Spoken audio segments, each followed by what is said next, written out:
Zəfər Nazlanın ellərə danış, eşq olsun söyləsin ilki doğuna.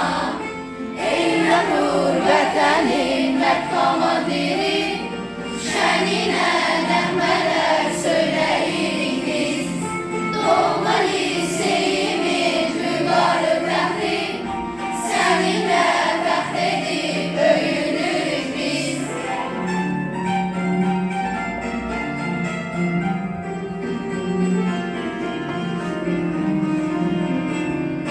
Qarabağ bizimdir, bizim olacaq. Qarabağ bizimdir, bizim olacaq. Bu şuan həm andır, məqsədim oldu.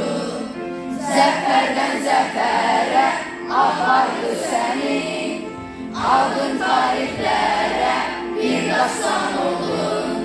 Yazdığın dastanın ucaqdır sənin, ey məğrur vətənin mərd komandiri, şəninə nəğmələr söyləyirik biz. Doğma liseyimin mübarək fəxri, səninlə